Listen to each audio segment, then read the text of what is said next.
Hello, welcome to my art studio. You know what, today I'm feeling a bit sleepy and a bit tired, and I feel like I've been doing so many proper paintings on canvas for a while now, and I just really fancy a bit of a low pressure sketchbook session. So I'm going to do some painting in my sketchbook today, and I would love it actually if you got your sketchbook and maybe painted along with me. That would be really nice. But if you just want to pop it on in the background while you get a nice cup of tea, have a bit of a relax, let's just have a nice cozy sketchbook painting session, and just kind of relax and take the pressure off.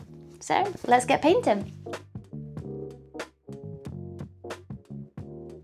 I often wonder, why am I drawn to making art, especially when I go through a bit of a art block patch or struggle with that creative energy?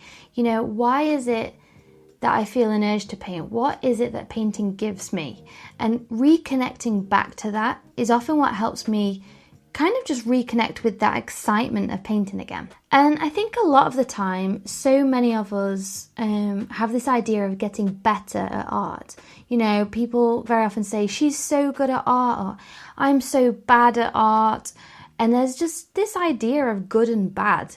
Can we really be good or bad at art in an absolute sense? What even is art? You know, surely that depends on our intent and what we are trying to achieve. Because the thing is, success in art is not measured by a universal standard. For me, the way I view it, it really depends on the intention of the artist. If somebody is trying to create a very realistic painting and hasn't managed to do that, then in the artist's eyes, it might not be a success. Whereas if that artist has come to painting just to have that emotional release and connection with their artwork, if they feel like they've done that, no matter what that artwork looks like, surely then they could define that as a success. So there's kind of this curious place that artists often find themselves in, and it's a bit of like this frustrating gap between what you can imagine and what it is you want to achieve, and then what you can actually create. You might very often see the painting that you want in your mind or have a really clear sense of it, and yet somehow, sometimes, or very often, the painting kind of just falls a little bit short, and it can feel like you're kind of always reaching and trying to grasp out for something that is just beyond what you can get to. And sometimes that can feel disheartening. But the way I've been thinking about this the last couple of days is about video games. I was a kid in the 90s when PlayStation just came out, and it was all the rage, like doing these games, and the way the games have been designed was always just to keep you on the tip of your toes. You know, you think about game designers and how they deliberately create these challenges that sit just beyond what feels comfortable. So your brain can solve problems and persevere. And then when you finally do overcome the challenge of that video game, there's this enormous sense of satisfaction. And it's not just about winning, but it's about feeling proud of all the challenges that you've been through. You know, if the game were easy from beginning to end, would it still be enjoyable? No, it would feel really boring, wouldn't it? Because the challenge is a part of the reward. And this same idea appears in like storytelling and movies. We often think about the hero's journey, the hero in a film. You might get 10 or 15 minutes into a film, and sometimes it's as though the hero has already found what they're looking for or what they need, but you know that because you're only 10 minutes into the film, the story's not over, that something's going to go wrong, there's going to be a conflict, there's going to be a villain appear, a setback. All those sort of obstacles are what create a meaningful outcome. And that's like because the triumph at the end only matters because of everything the characters have had to endure along the way. And painting to me is the same. It's those moments of frustration where the colours don't work, where the proportions feel off, when the image just isn't quite what you imagined. Those aren't interruptions to the artistic process, they are the artistic process in action.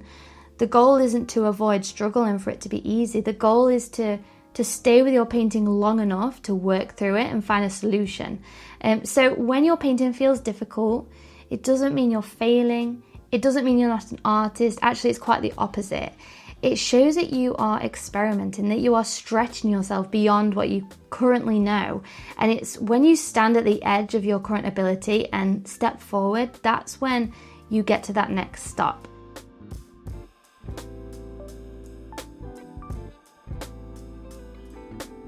Every painting in itself is a bit like the hero's journey. It begins with a possibility, you pass through some doubts and difficulties, and if you stay with it, you can end somewhere where you're happy with and that you feel really good about, knowing the challenges that you've gone through to get there. And that's what creates that rewarding journey.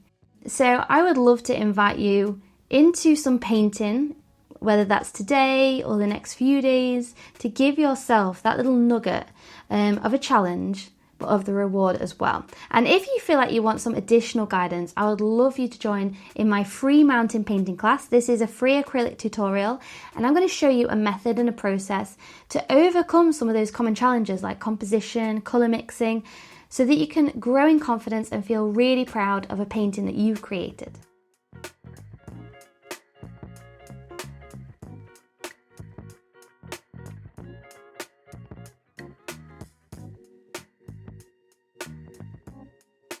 Thank you so much for joining me in that little cozy sketchbook session. And for those of you that are wondering, my sketchbook I'm using is by Etcher, Lux Tide.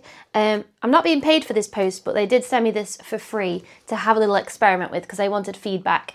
And the pages are really great. They hold watercolor and acrylics really well, and I use a lot of water and paint, so that speaks volumes. But the only thing is the front cover is a little bit bendy, I've found, which isn't a problem. It's more just aesthetically, but yeah, I'm really enjoying using that. It's nice to find a sketchbook that can hold acrylics and watercolor, because I very often go between the two. So thank you so much for joining me in that little cozy sketchbook session, and make sure to subscribe and hit the notification bell just to make sure that you don't miss out on any future videos. I try and post every single week. And yeah, thanks so much for joining me. Have a beautiful creative week, guys. Bye.